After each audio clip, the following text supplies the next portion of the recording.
जी, तो लेकिन जो सीसीई है, ठीक है, सीसीई में आपके पास करंट अफेयर्स और पाकिस्तान अफेयर्स का जो पेपर है वो एक ही पेपर है। 50% पाकिस्तान अफेयर्स के मार्क्स हैं, 50% करंट अफेयर्स के मार्क्स हैं और 100 मार्क्स का आपका पेपर है। सीएसएस में ये दोनों अलग अलग हैं, ठीक है। सीसीई में आपके पास एक इंग्लिश ऐसे का हो गया, एक इंग्लिश प्रेसी एंड कॉम्पोजिशन का हो गया 100 का, एक जनरल उर्दू या सिंधी उर्दू का हो जाता है 100 मार्क्स का, एक आपके पास पाकिस्तान एंड करंट अफेयर्स का 100 मार्क्स का हो जाता है, एक आपके पास जनरल साइंस एंड एबिलिटी का 100 मार्क्स का है और एक इस्लामिक स्टडीज का आपका 100 मार्क्स का पेपर होता है। अच्छा, जब आप अप्लाई कर रहे होंगे ना तो आपको जनरल एंड उर्दू सिंधी में से भी एक ऑप्ट करना है और फिर छठे नंबर पे सिक्स्थ जो आपका कंपलसरी है वहां पर आपको इस्लामिक स्टडीज या इथिक्स फॉर नॉन मुस्लिम्स उसको भी आपको जो है ऑप्ट करना है। जो मुस्लिम कैंडिडेट्स हैं वो इस्लामियात को ऑप्ट करते हैं और करेंगे, और जो नॉन मुस्लिम कैंडिडेट्स होते हैं, जो माइनॉरिटीज़ होती हैं, उन्हें इथिक्स जो है उसका सब्जेक्ट ऑप्ट करना होता है, ठीक है। ये आपके 600 मार्क्स के कंपलसरी सब्जेक्ट्स बन जाते हैं। उसके बाद आपके पास आते हैं ऑप्शनल सब्जेक्ट्स। सीएसएस में ऑप्शनल सब्जेक्ट्स भी 600 मार्क्स के ही होते हैं, लेकिन सीसीई में यहाँ पर थोड़ा ये रिलीफ है कि आपको 400 मार्क्स के ऑप्शनल सब्जेक्ट्स चूज करने हैं। ग्रुप्स बिल्कुल सेम है, इससे पहले जो है वो सब्जेक्ट्स की लिस्ट बिल्कुल डिफरेंट थी 2019 से पहले, लेकिन 2019 के बाद ऑलमोस्ट जो ग्रुप्स सीएसएस में हैं ऑप्शनल सब्जेक्ट्स के, वही ग्रुप्स जो हैं वो अब सीसीई में अवेलेबल हैं, ठीक है। तो group 1, group 2, group 3, group 4, group 5, group 6 और ग्रुप 7 तक 7 ग्रुप्स आपके पास जाते हैं और आपको हर ग्रुप से एटलीस्ट एक सब्जेक्ट जो है वो चूज करना होता है।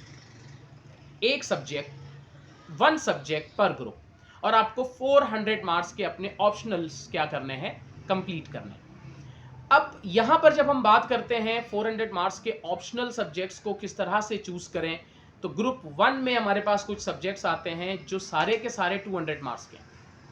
मेजॉरिटी ऑफ एस्पायरेंट्स क्या करते हैं कि वो कम से कम एक ऐसे सब्जेक्ट को चूज लाजमी करते हैं जो 200 मार्क्स का हो, क्योंकि वो एक ही सब्जेक्ट है और उसके दोनों पेपर 1 और पेपर 2 दो पेपर होते हैं 100 मार्क्स के, तो दोनों की तैयारी करनी है। और चूंकि वो सेम कॉन्सेप्ट जो है वो चला आ रहा होता है, तो इसलिए उनको इजी लगता है कि एक ही सब्जेक्ट अगर 200 मार्क्स का है तो हम इसको जो है वो प्रिपेयर कर सकते हैं।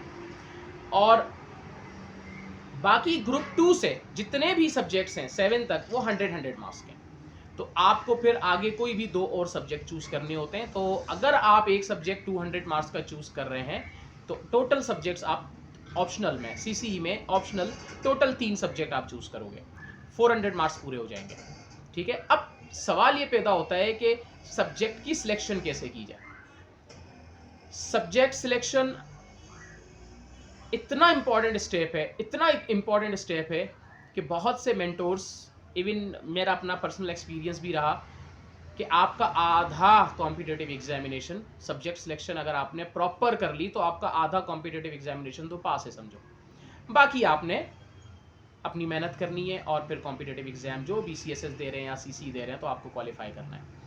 CSS में और CCE में जो ऑप्शनल सब्जेक्ट्स की सिलेक्शन है ये आपको हेल्प करती है आपके कंपलसरी सब्जेक्ट्स में भी, या कंपलसरी सब्जेक्ट्स आपको हेल्प करते हैं ऑप्शनल सब्जेक्ट्स में, लेकिन बशर्त ये कि आप उसको प्रॉपरली चूज करें, ठीक है, इंटेलेक्चुअली आप उसको चूज करें और उसके लिए बहुत सोच समझ के आप डिसीजंस लें, ठीक है।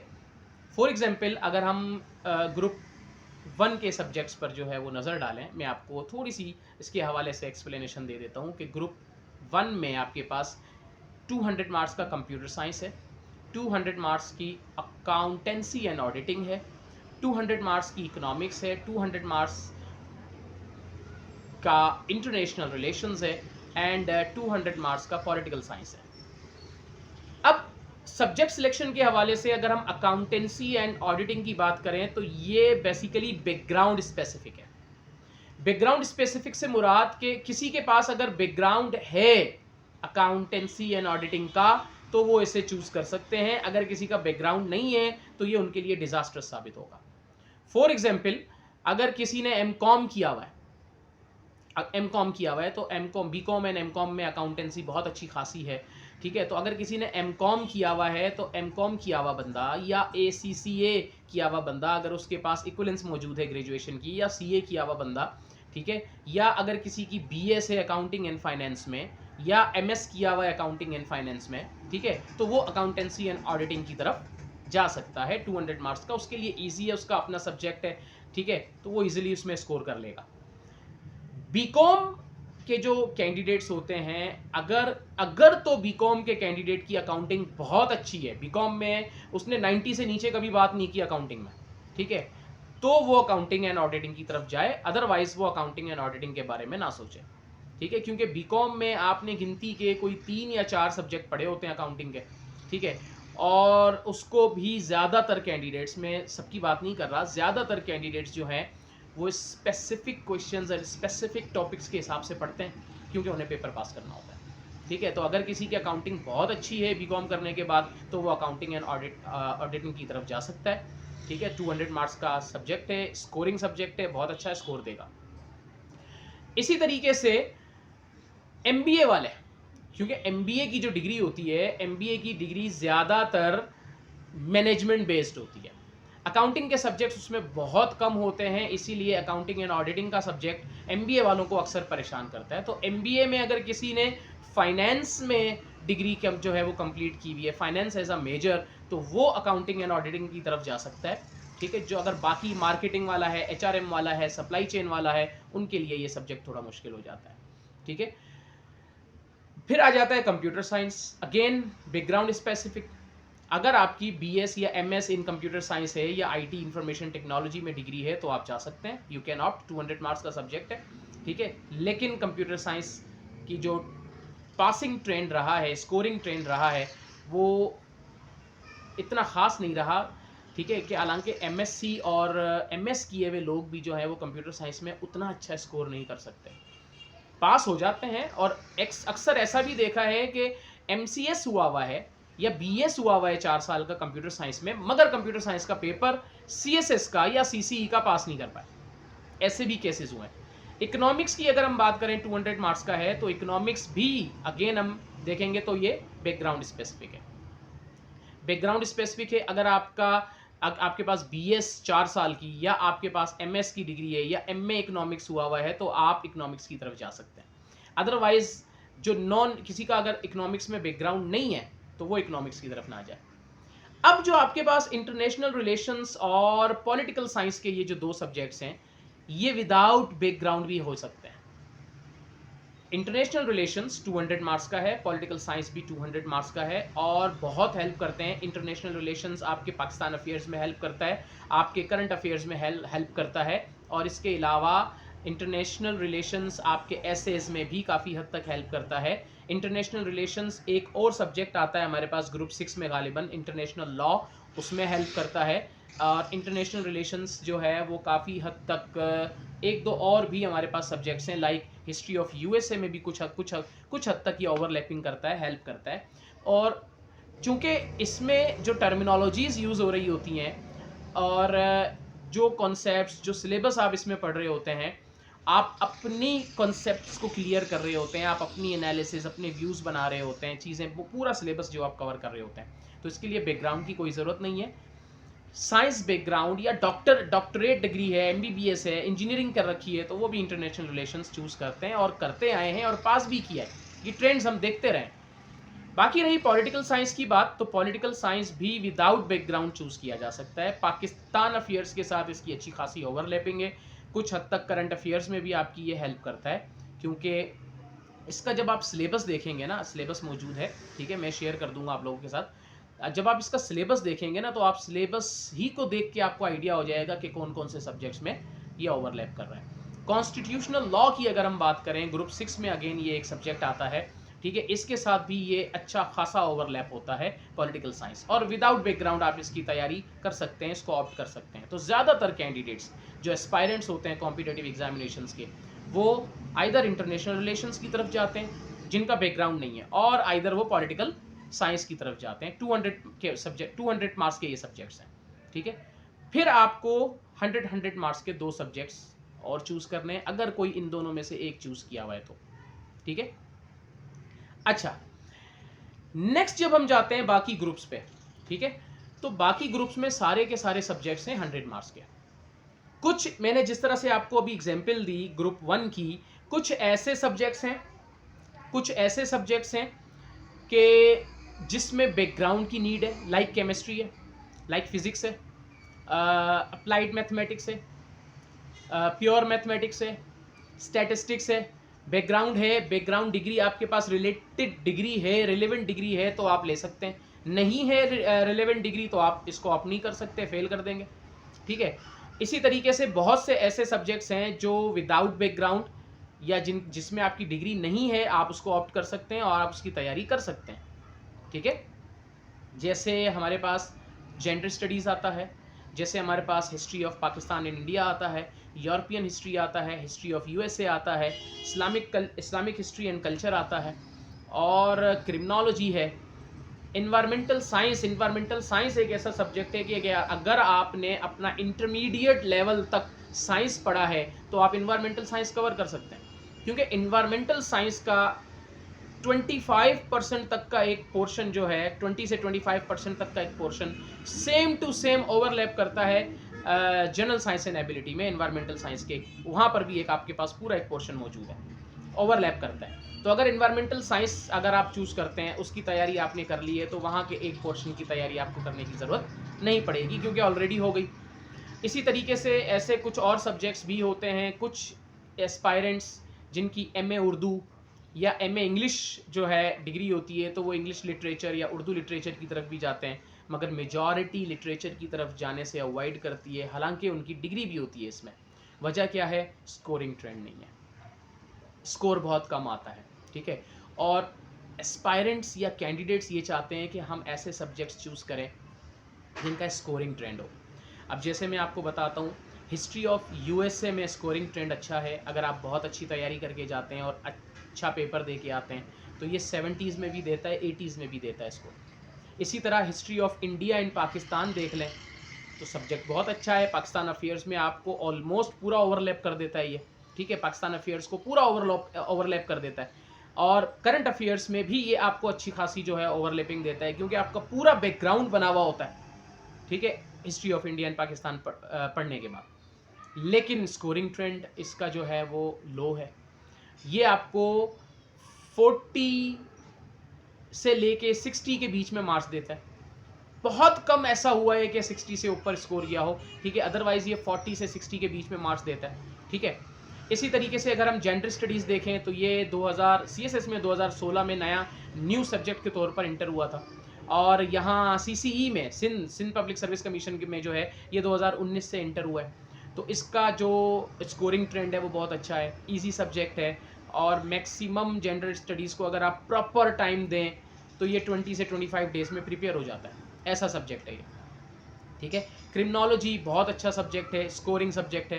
ठीक है, लेकिन अगर हम इसी तरह बात करें इंटरनेशनल लॉ, कॉन्स्टिट्यूशनल लॉ की या मर्केंटाइल लॉ की, तो ये एवरेज स्कोरिंग है, यानी ये आपको 45 से लेके 65 के बीच में मार्क्स देते हैं। बहुत ही कम ऐसा होता है कि कोई 70s में चला जाए, ये जो लॉ के सब्जेक्ट हैं, कॉन्स्टिट्यूशनल लॉ, मर्केंटाइल लॉ या इंटरनेशनल लॉ। ठीक है, तो ऑप्शनल सब्जेक्ट्स को सिलेक्ट करते हुए आपने बहुत ज़्यादा ख्याल रखना है, आपने अपने इंटरेस्ट को भी देखना है, सिलेबस को भी देखना है। सिलेबस आप देखें, कभी ऐसा होता है कि एक आपने ऐसा कोई ऑप्शनल सब्जेक्ट सेलेक्ट कर लिया कि उसका सिलेबस तो बहुत लंबा था, 2 महीने लग गए तैयारी करते करते, एक ही सब्जेक्ट पे आपने 2 महीने लगा दिए, तो अब बाकी सब्जेक्ट्स को क्या देंगे आप? तो सब आपने सिलेबस को भी देखना है, आपने पास पेपर्स को भी देखना है, पास पेपर्स में जो हैं वो पेपर्स कैसे बनते रहे हैं, इस चीज़ को भी आपने देखना है। फिर आप अपने ऑप्शनल सब्जेक्ट्स को सिलेक्ट कर लें। 400 मार्क्स के ऑप्शनल सब्जेक्ट सिलेक्ट हो गए, आप अप्लाई कर दें वेबसाइट पे, चूँकि प्रोफाइल तो आपकी अपडेट हो चुकी है। ठीक है, आपने फ़ीस भी पे की हुई है, अब आपको अप्लाई करना है, आप अप्लाई कर दें। ठीक है, जब आप अप्लाई कर देंगे उसके बाद बहुत इम्पॉर्टेंट मरहला आता है, और वो है स्क्रीनिंग टेस्ट की तैयारी। यहाँ मैं आपको बताता हूँ कि स्क्रीनिंग टेस्ट सीएसएस में जो 2021 से गालिबन शुरू हुए हैं या 22 से शुरू हुए हैं, एमपीटी, ठीक है, MCQs based preliminary test. 200 marks के वहां MCQs आते हैं, 66 पासिंग स्कोर है, कोई नेगेटिव मार्किंग नहीं है। 39,000 कैंडिडेट्स जो हैं वो उसमें अपेयर हो रहे होते हैं MPT में, और फिलहाल अब तक का अगर हम रेशो देखें तो 30-32 हज़ार कैंडिडेट तो आराम से स्क्रीनिंग को पास कर जाते हैं। CCE में ऐसा नहीं है। CCE में 100 मार्क्स के MCQs होते हैं, 100 MCQs 100 मार्क्स, लेकिन यहाँ 0.25 मार्क्स की 25% of an MCQs, 25% of MCQs, 0.25 marks की यहाँ नेगेटिव मार्किंग है।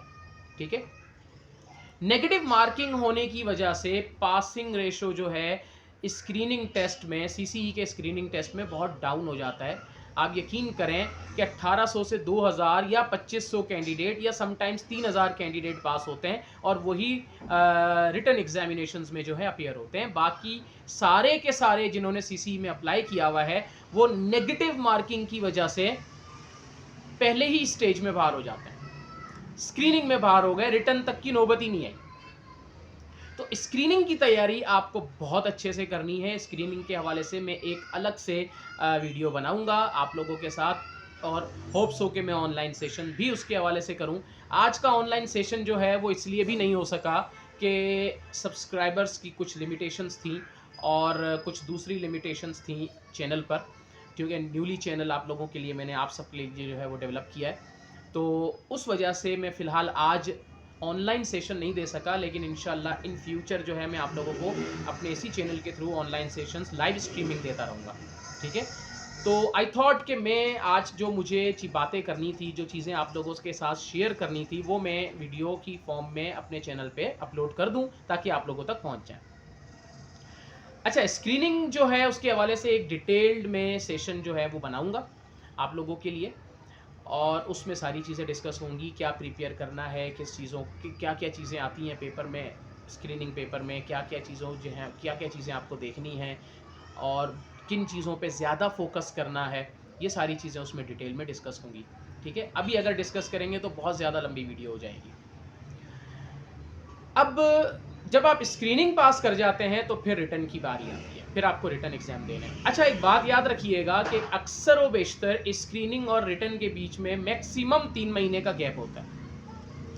अब आप खुद सोचिए कि इन 3 महीनों में अगर आप ये चाहें कि मैं 9 सब्जेक्ट्स या 10 सब्जेक्ट्स में प्रिपेयर कर लूं, इज इट पॉसिबल?